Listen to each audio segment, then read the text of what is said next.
Hi guys, welcome back to my channel. If you don't already know who I am, I'm Helen from Crafty So and So. I'm a fabric hoarder, pattern hoarder and all-round sewing enthusiast.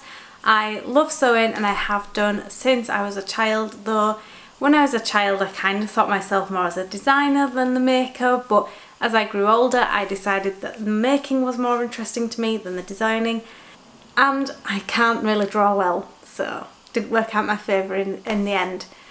I have a degree in costume making and now I'm using my skills to help other people like you learn to sew and further their hobby in sewing. So in this video I'm going to be showing you 4 different ways that you can store your fabric so it stays clean, dry and well maintained. The most important thing is that your fabric is kept dry and clean, out of anywhere that can cause it damage, such as damp areas such as garages or sheds. You want to make sure that it's well presented, so it's nicely folded or even rolled, so then you don't have long lasting creases that you can't get out of your fabric, and you just want to make sure that it's been well looked after wherever it has been kept. The main damages to fabric when they are not cared for is of course stains. I have unfortunately dropped a cup of tea on some fabric before and stained it and had to throw it away, which was really disappointing because it was beautiful fabric. I also have stored fabric in my parents' garage before and unfortunately that got mouldy and it was no longer usable. So these are the things you want to make sure you take into consideration when you're looking at where you can store your fabric. If, like me, you don't have a dedicated sewing room, you might be looking towards things like boxes and baskets that can store easily in a cupboard or even in some drawers of some sort around your house, so then they are easy to access but also not in the way of your general home and daily activities. So the first on our list is in boxes. So depending on the size of your fabrics or what fabric size collection you have will depend on what boxes you want to use. I currently are using two 9 litre really useful boxes which are clear plastic with lids that clip into place, and they are perfect for fat quarters. I generally get like a couple of rows of fat quarters in there. I'll put up some images obviously for you to see. But I use these for my fat quarters because they fit in perfectly. I managed to fit everything I need in. I can keep them organised. They stack well in my Kallax and they also are perfect for keeping them dry and clean and away from any dust and dirt. You of course can use any boxes you have. If you already have some at home that you're not using, you can use those, or you can go out and find ones that fit the space that you're going to use. Say you have a cupboard at home and you're looking to use a little bit of that space for your sewing supplies and your fabrics, measure them and look at what space you're working with so you can buy the appropriate size boxes to be able to fit your fabric into that space. So number 2 on the list is large baskets, and I really love using these because I love making clothes, so I often have large quantity of fabrics from 2 to 3 meters and more. These are often hard obviously to put into smaller boxes, so I use the larger boxes.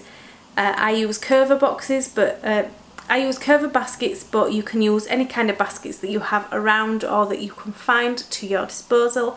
I love using these because they fit perfectly in my Kallax, which is where I store all my sewing supplies.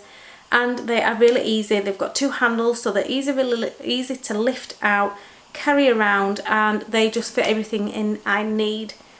My only downside to a basket is that they're not fully, they don't fully protect your fabric from spills or damage or any kind of like dust and dirt.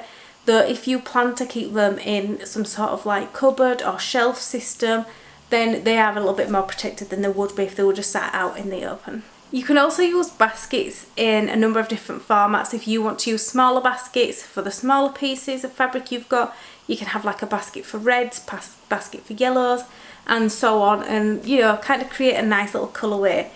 This is perfect if you are doing patchwork or you're doing small projects where you need a lot of smaller pieces of fabric. This can really work for that because then you can have them all more like colour coded and a little bit more to hand, whereas I like to use my large baskets for large pieces of fabric and bulkier things. When I'm using the large baskets, I like to fold the fabric to the basket size. I usually tend to iron it out first, fold it to fit the basket perfectly, and just slot it in. You can slot it in standing up or even flat. I prefer to do it flat just because then I can easily like just rummage through and pull out what I need, and I have no fuss or mess. Number 3 on the list is bare shelving. So a very popular thing for a lot of different sewists or sewers, whichever terminology you prefer to use. You'd like to use bare shelving so they can see what they have, display their fabrics perfectly, and create a lovely kind of rainbow effect in their room. I don't do this because I've not got the space, but if you do have a dedicated sewing room, this is a perfect way to display fabrics, show what you have, and then you don't have to go rummaging through any boxes or baskets to find what you need.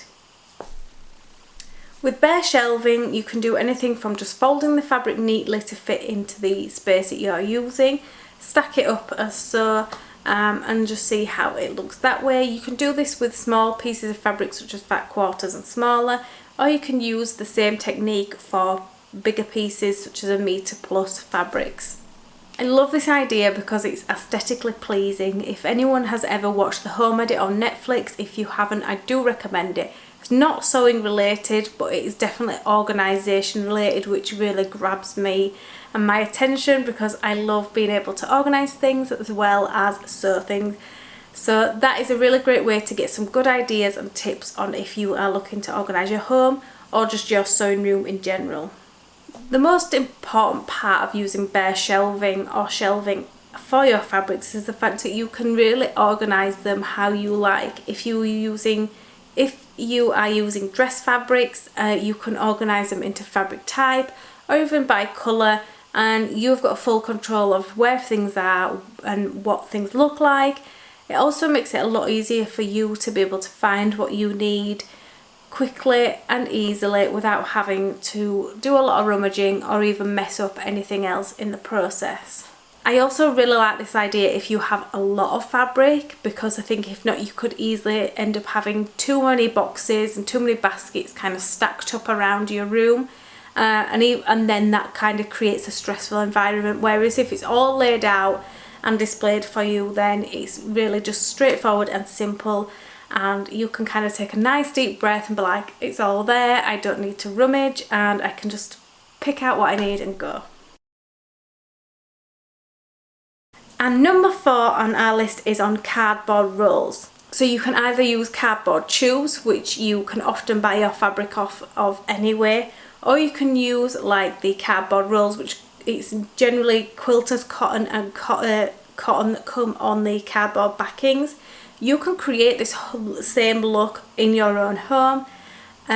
You can use cardboard rolls you can find them online, or you can use them from like your, or you can use the ones that come from your kitchen roll or things like that. You can find them, you know, you can find a decent cardboard roll for you to be able to roll your fabric on and store it in a shelf system. A very popular way that a lot of sewers use is the cardboard backings that are used for comics, because comics because the cardboard backings that comics need is acid free, so it doesn't damage the comic, it doesn't create any kind of residue or anything in the sleeve, and so they are perfect for using with fabrics. Because you want to be able to protect the fabric, you don't want to have any transfers, any dust or anything else getting in, you want to use an acid-free cardboard. So cardboard backings that are used for comics are perfect for this because they're acid-free, they're rigid, and they give your fabric a nice stable kind of like centre to be able to roll around and present them nicely in your sewing space. You can of course find these online, such as Amazon and eBay, and other places that obviously are like more direct or more niche to comics themselves. So have a look around and see if you can find one. If you do find a good supplier, let me know in the comments below, because I'd like to do this for my own fabrics one day. So you would simply fold your fabric just to be a little bit smaller than the cardboard backing itself, and then you would simply roll it and roll it as if you were displaying it in a shop or store or even on a market stall. You can put them into a cupboard, or you can stack them in a shelf system, whatever works best for you, or even into boxes, but they're just a little bit more organised and a little bit more easy to handle and get out and use. Anything that works for you, but this is a great way of being able to contain that fabric to itself, give it a rigid kind of body. It really just helps it be more of a sole piece rather than it all just unravelling and unfolding and being a little bit messy each time you get out a fabric. So thank you for joining me on this video. I hope you've liked it and I hope you found it useful. Make sure you subscribe to my channel and like this video, and I'll see you in the next one.